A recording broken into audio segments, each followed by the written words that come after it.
Police started to investigate the sexual assault and murder of an elderly lady in Mansfield, Nottinghamshire.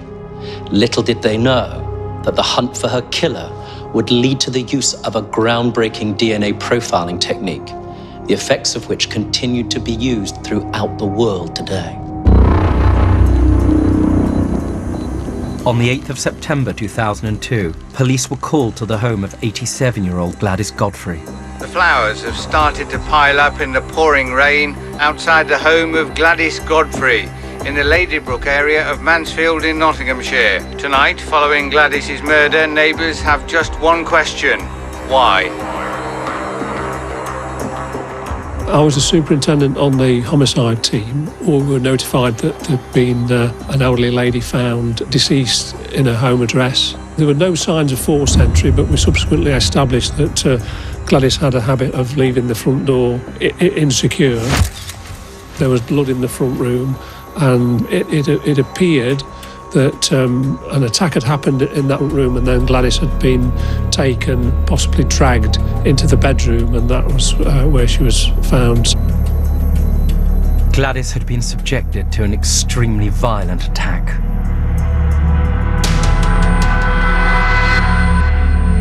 She'd been punched, possibly kicked and stamped upon. She had severe facial fractures, bones in her neck were broken, and she'd been subjected to a severe sexual assault. It's one of the worst cases that we've had to investigate.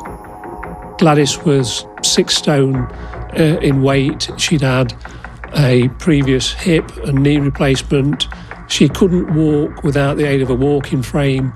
She was extremely frail, and the need to use such violence on an 87-year-old defenceless lady was just unimaginable. Many elderly people live in the area. The police are stepping up their visible presence here and urging people to be vigilant.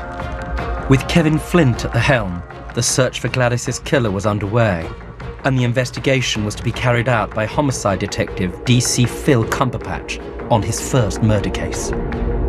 I'd been involved in the investigation of serious crime for a little while, but as for a full-blown murder investigation, this was the first time I'd been along. So it was not just being a detective; it was learning how to be a homicide detective.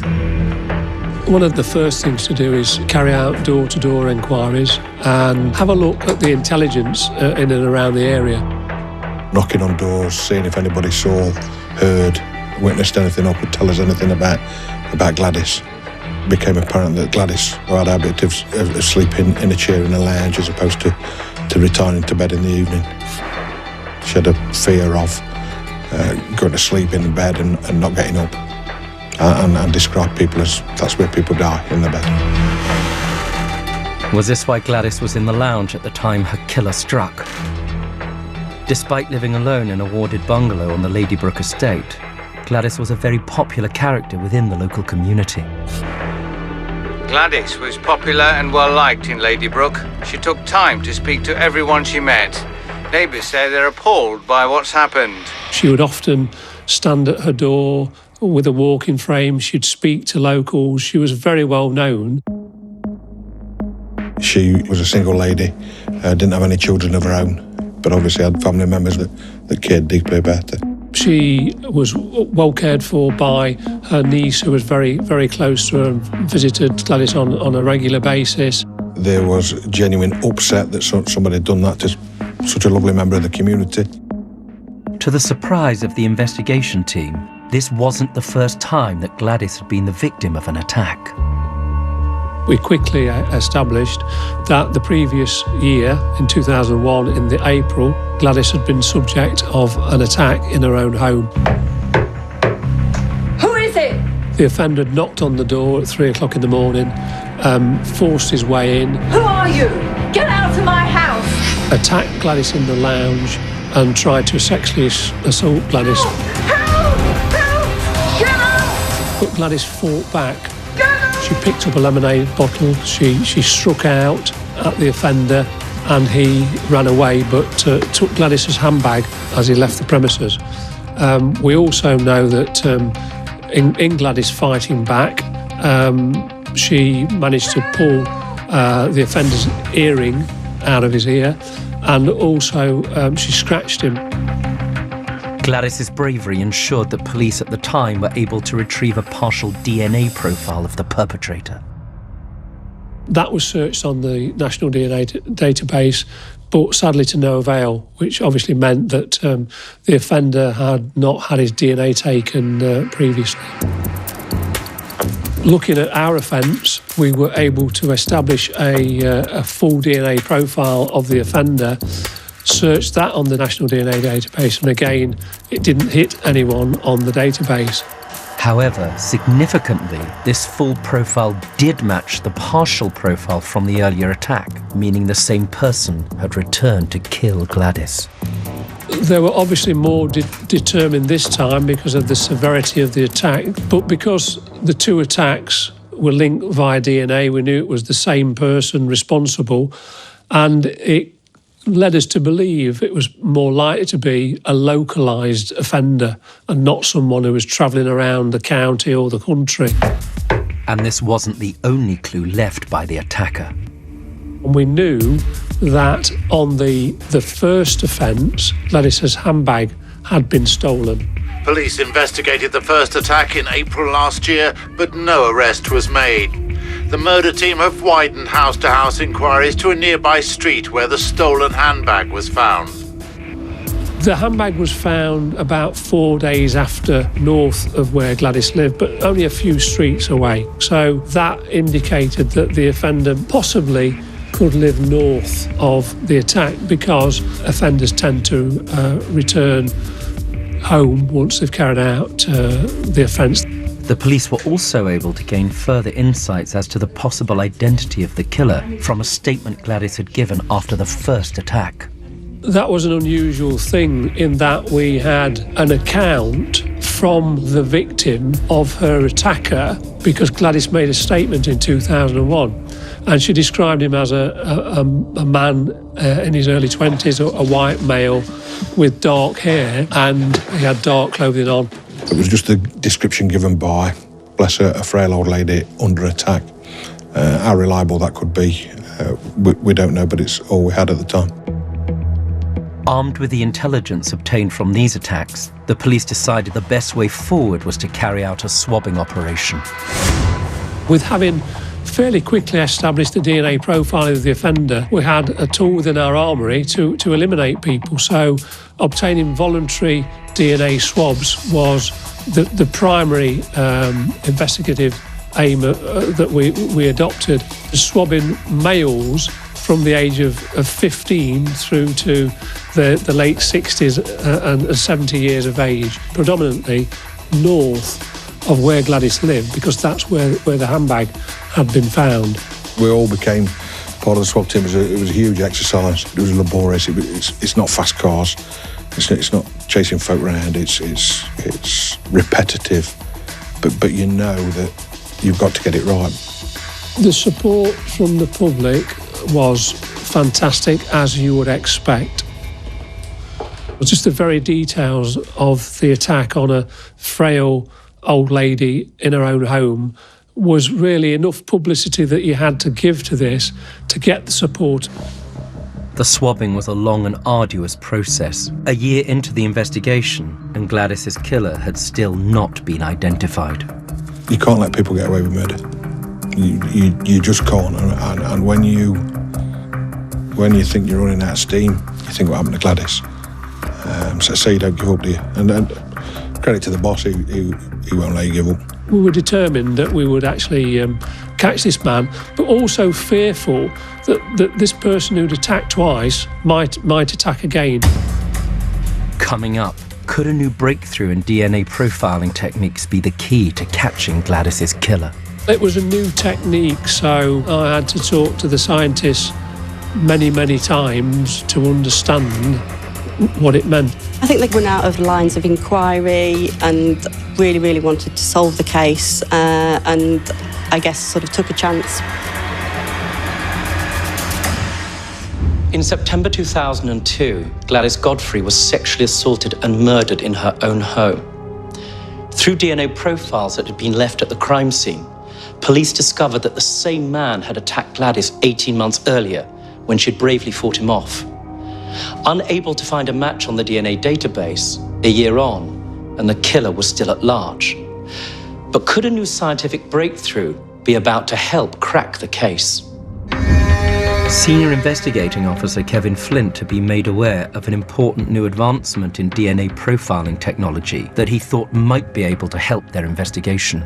Familial DNA profiling was about to be released to the police services throughout the country for the first time in September 2003. So we put ourselves forward to be one of the first police forces to utilise this service. Richard Pinchin, head of the Forensic Intelligence Bureau, and his team were responsible for helping to develop the technology behind this new service. So the question was, could we use the DNA from the scene of the crime to help forward investigations for the police? And because DNA is inherited, we decided to look at whether or not we could try and find family members on the database. A colleague of Richard's at the Forensic Science Service had already experimented using this technique on a case he was working on. It had been a long, drawn-out process, as senior intelligence analyst Francis Bates recalls. This scientist had done some work pretty much by hand in terms of recreating an offender's DNA profile via relatives, and realised the potential value of looking for relatives on the database. And he approached us because we were working in the research department and said if we could automate it to make the whole process a lot more slick and bring it to a full-blown service for the police, he believed that we could derive some benefit from that technology. At the time, each person's DNA was recorded as a series of 20 numbers, and using their newly developed automated software, the team would be able to search the database for DNA profiles, offering a close match of 16 numbers or more to that of the crime scene profiles, indicating they could be close relatives.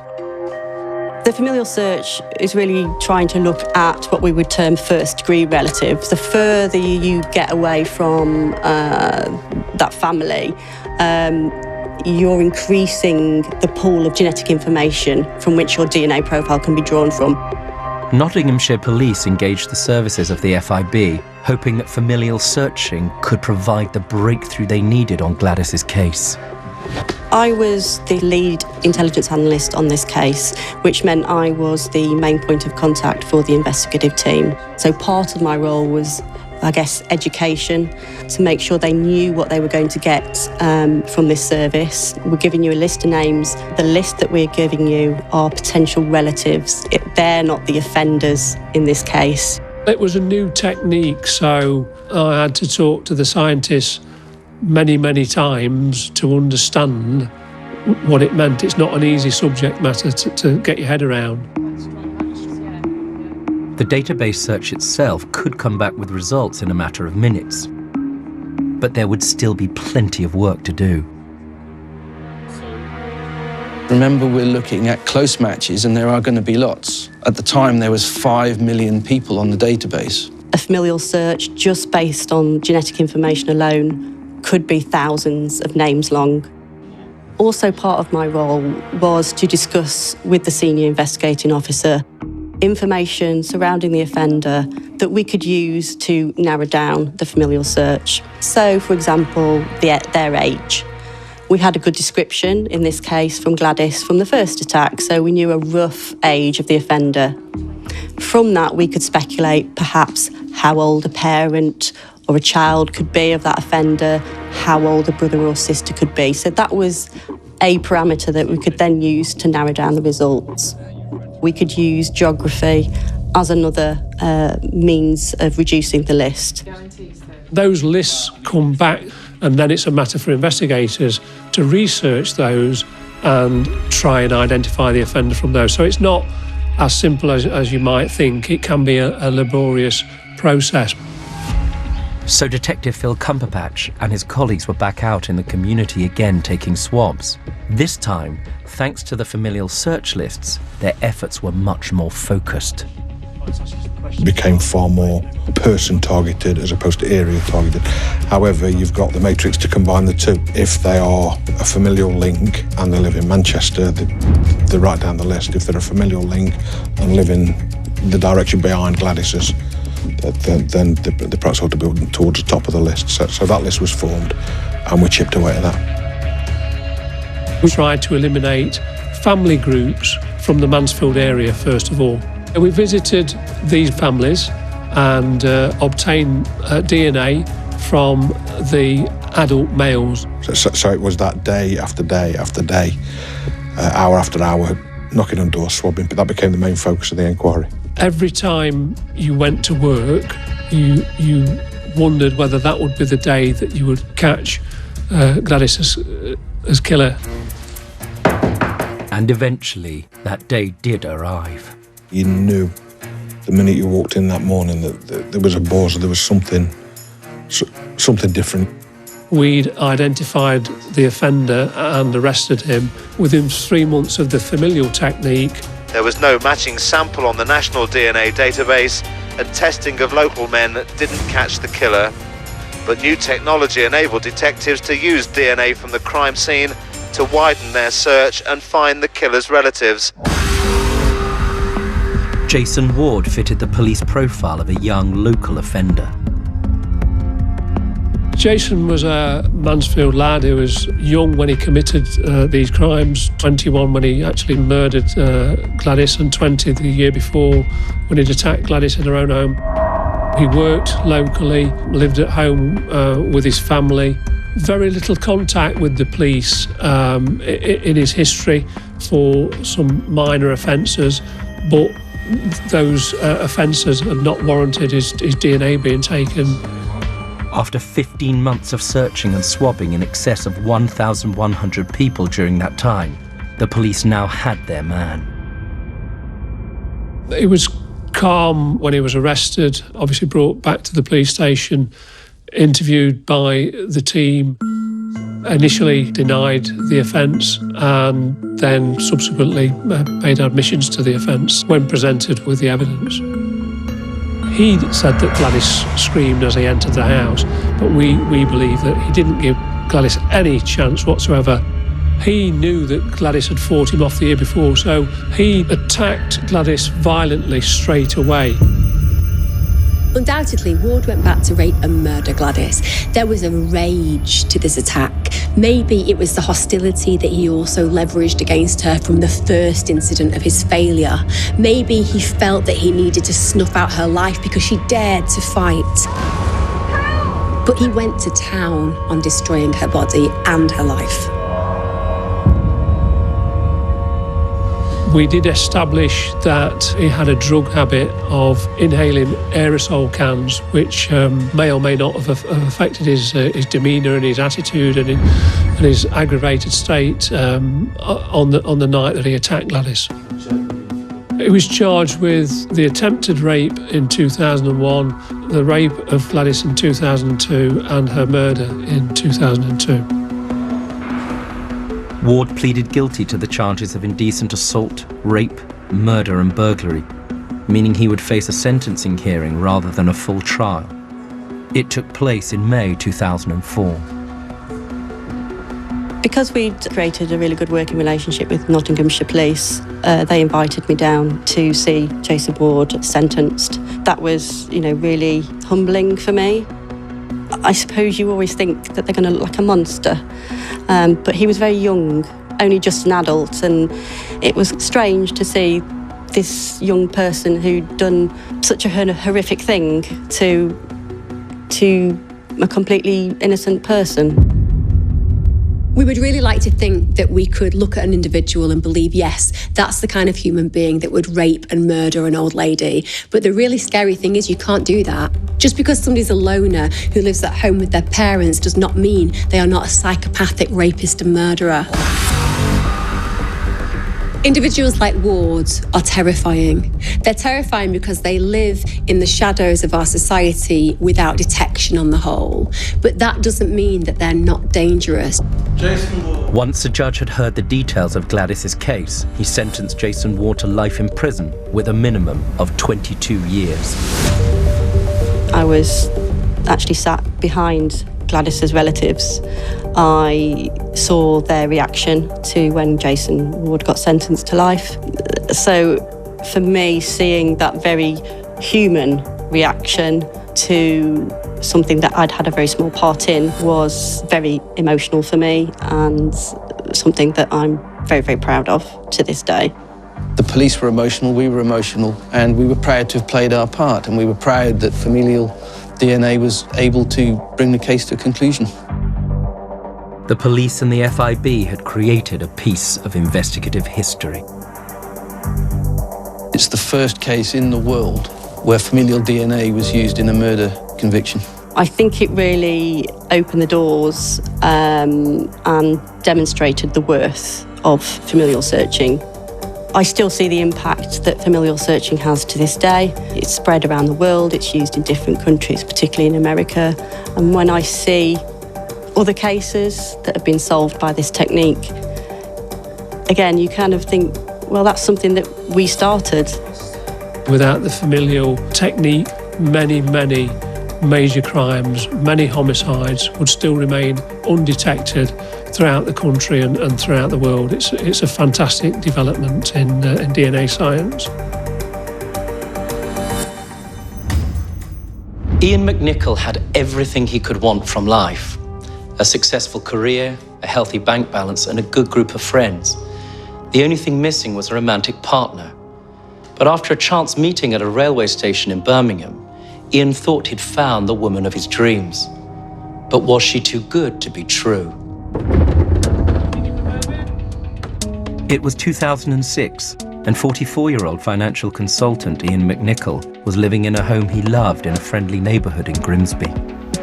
If anybody needed anything, that community was so close-knit. They knew that they could confide in you, they could tell you things in confidence.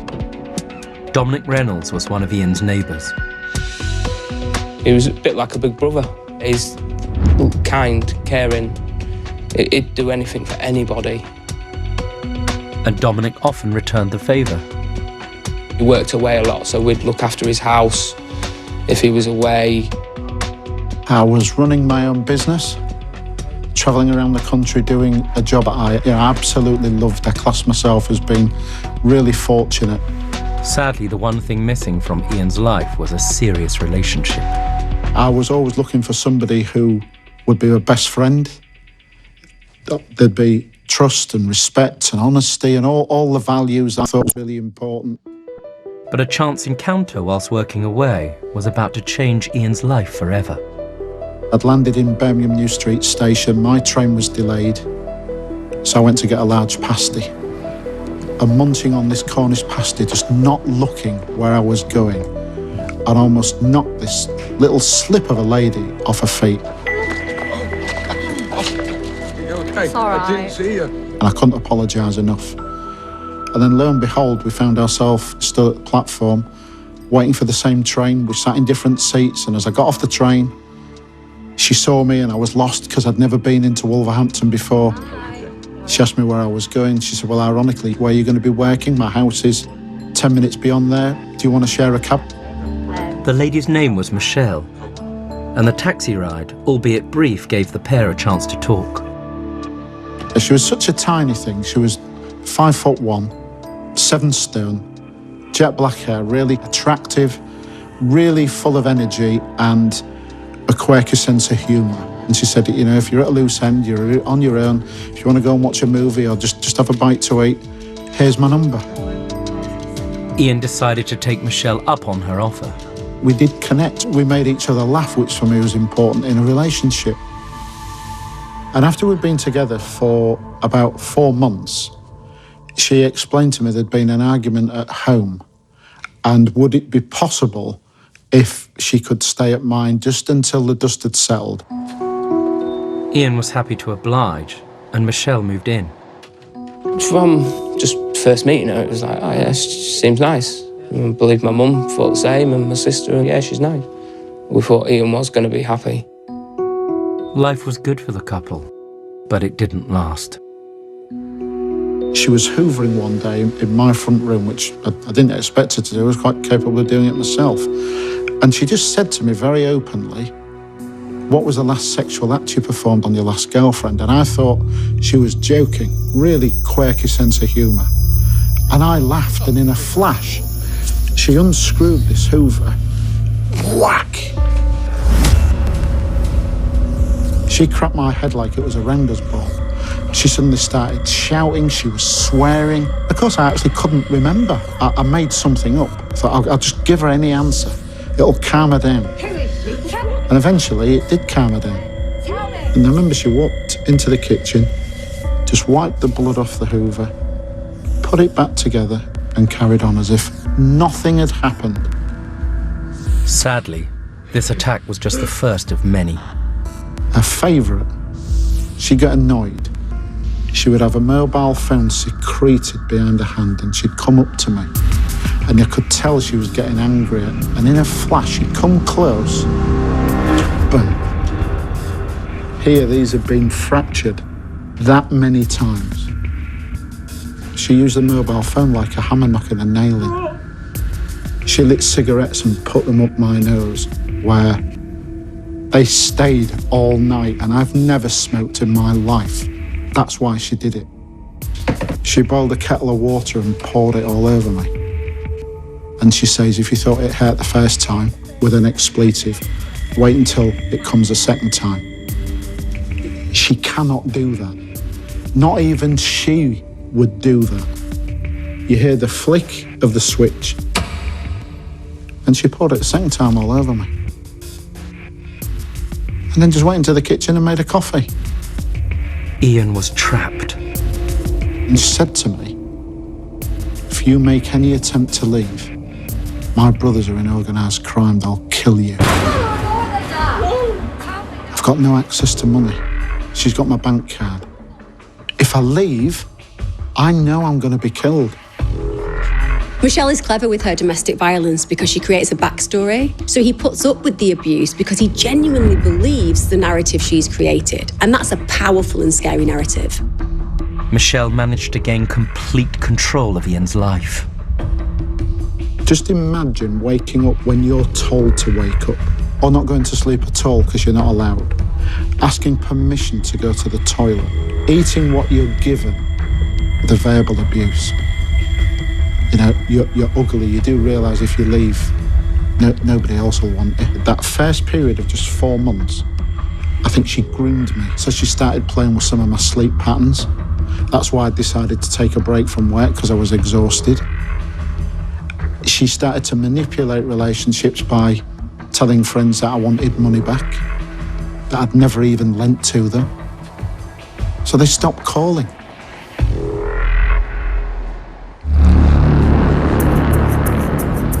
The unusual events at Ian's address hadn't gone completely unnoticed by the outside world. After an assault, she'd send me to the local shops to buy some cigarettes. And the minute my foot stepped outside the property, the mobile phone's in my hand and she's on the house phone speaking to me. So I can't talk to anybody. I can't give any signals about what's going on. Ian had sort of walked past and I shouted at him. I was like, Ian. And he didn't turn round, which is unusual. Ian! Ian! So I ran up to him, I tapped him, and I was like, Ian, are you all right? He was like, don't talk to me at all, don't acknowledge me. He said, just walk away. He was like, just for your safety, please, just walk away. I thought, well, have I frightened him by running up, shouting his name, tapping him on the shoulder? My first thought was, by not speaking to anybody else, I was keeping them safe. And for me, I'm thinking she's looking out the window, and when I go back, it doesn't matter what I tell her I said, she won't believe it, and there'll be more violence. Some of Ian's direct neighbours were becoming increasingly worried about his situation. His next door neighbours, they said all we hear on at night time is screaming, shouting, him saying, don't hurt me, just leave me, stop it, please. So something's going on here. But then we couldn't do anything because you've got to prove it. Ian felt that there was only one way out. Eventually, after 14 months, I believed that she would kill me if I stayed. I'd be killed if I left. So the best thing I could do, I planned my own suicide. However, it looked like Michelle was about to beat Ian to it. Within 3 days of me planning my own suicide, she said to me, "Tonight you're not going to go to sleep. You are not going to wake up in the morning. I'm going to kill you." Coming up, Michelle's most vicious attack yet. On and off, it must have lasted 6 hours. The assault only stopped because she was tired, she fell asleep, she exhausted herself. But could help finally be at hand? She's behind me, my eyes were wide. And I said to her, "It's the police." Who needs the police?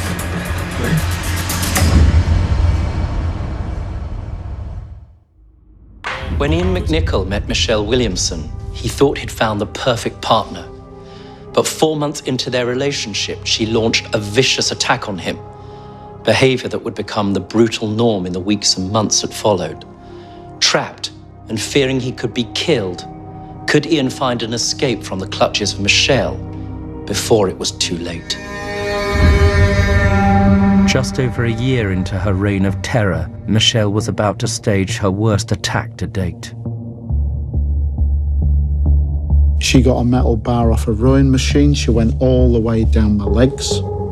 She went all the way down my arm.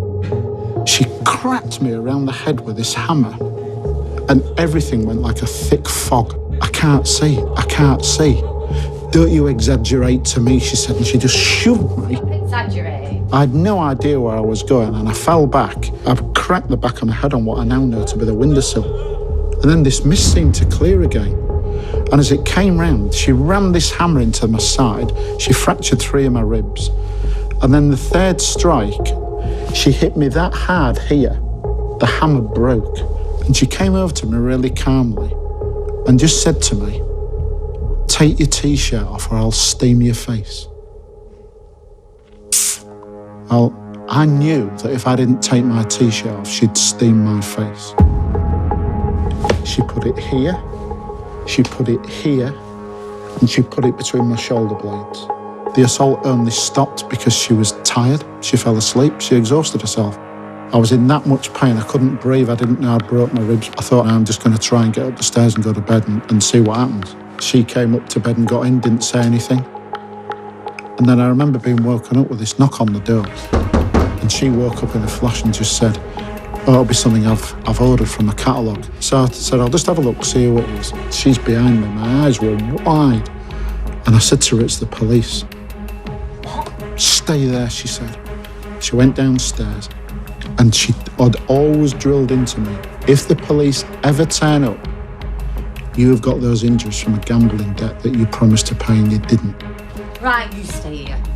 So she told me to stay there, and I heard her as she went down and let the police in. Her opening remark was, "What has he done now?" Yeah. Police came in, they shouted up to me, and she kept going on, "What has he done? What has he done this time?" And the officer said, "You stay in that room, Ian, stay on the stairs, we're going to talk to you." The officer just said to me, "Come on," he said, "we're going to go and sit in the van where we can speak without interruptions." Right to the van now.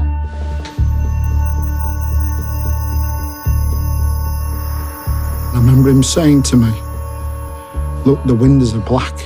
Nobody knows you're here. There's just me and you. Now, I can see you're in a bad way. What on earth's happened? God, what if they don't believe me? They'll leave, she'll kill me." So I said, 2 guys have turned up and beat me up last night. I better say last night. And I don't know what made me do it.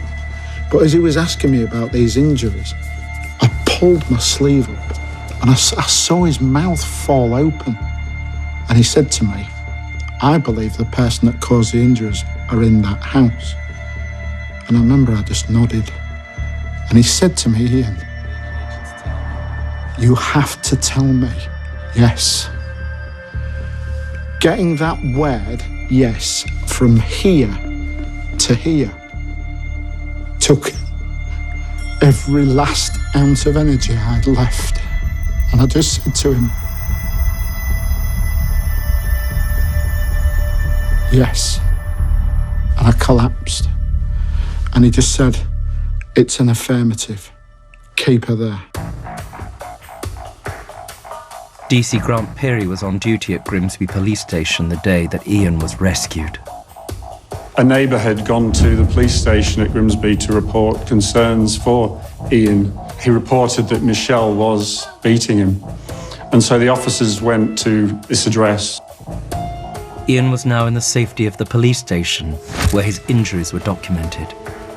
They introduced me to this police doctor, and then this guy who had like a sketchbook with an outline of a body.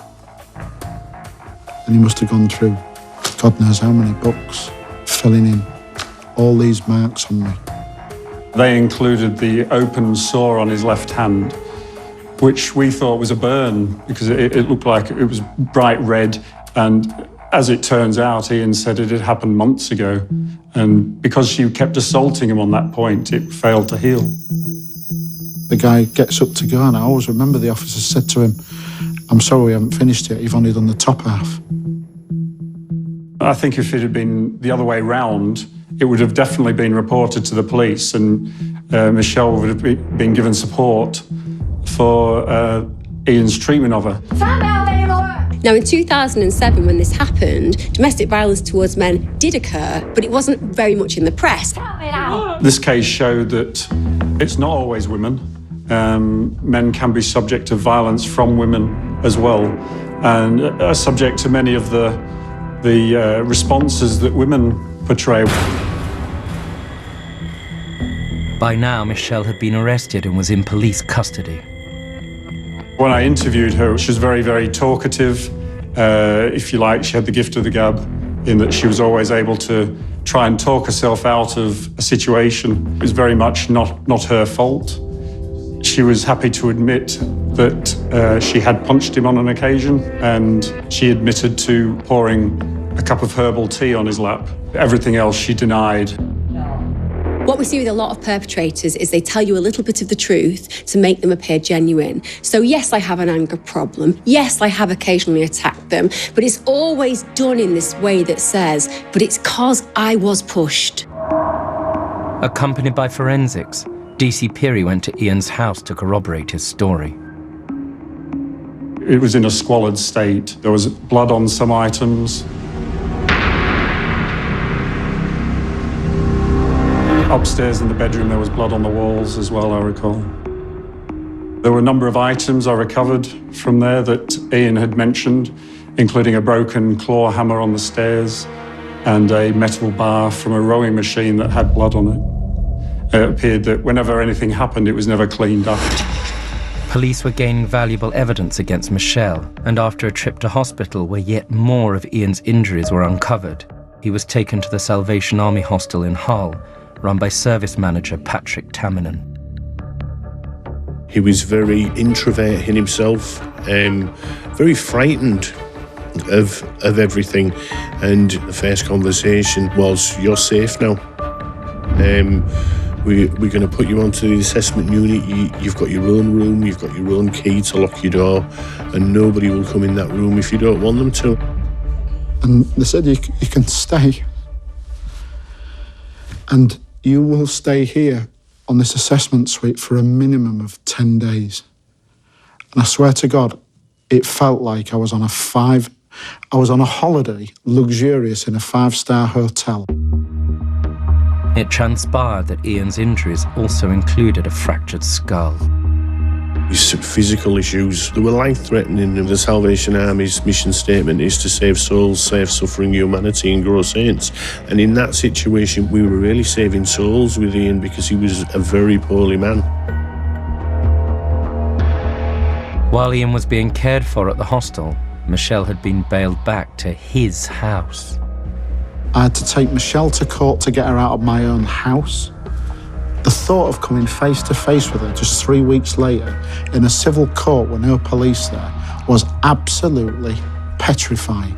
And I went into court, I got the occupation order, but I couldn't pay for the house. So I lost the house. nearly 100 grand of equity. I lost my business because Michelle had pillaged the money out of the account. But the Salvation Army kept me safe for as long as I needed to be safe. Ian remained at the hostel for 18 months, where his confidence and financial independence began to grow. And it was nearly a year into this stay that Michelle stood trial accused of 3 charges of ABH and 2 of GBH. And I'd prepared as best I could. I'd been to a courtroom, I'd watched a couple of trials to see how things worked. I remember seeing Michelle in the dock. She appeared to be smiling throughout. I think she was in denial that anyone would believe anything that was said about her. Michelle had not anticipated such a show of strength from Ian. I gave evidence for 2.5 days. I remember a barrister making a big thing of, you're trying to make this jury believe that you, a guy who was 13.5 stone and 6 foot, was overpowered by a 5'1" 7" It's a pack of lies. And of course, what certainly wasn't understood then was the psychological abuse. One of the first questions I asked Ian was why he never hit her back. He told me he'd been brought up not to hit women. I couldn't really argue with that. She'd effectively waged psychological warfare on him. Everybody has a stereotype of what an abuser looks like, and it's not a 5'1" petite woman. That, to some degree, is the problem with society. We think that domestic abuse is about physical power. It's actually about control. And a small woman who has weapons around her can be equally as dangerous as a 6'5" man. Official sources were also able to corroborate Ian's evidence, because although he had not received medical treatment for most of his injuries, Michelle did so for her own. There are a number of points I discovered in the investigation where he'd gone to hospital with her. And one of the earliest assaults was her thinking she had broken a hand, punching him. And he had black eyes when he went to hospital with her. But would the jury believe that Michelle was capable of the crimes she stood accused of?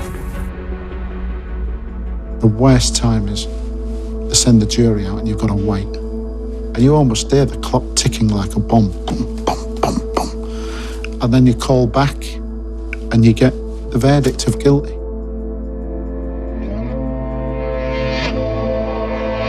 I feel like I've just won Olympic gold. I've done the best I can. She's been found guilty by 12 people who I don't know, and she's going to go to prison for a very long time.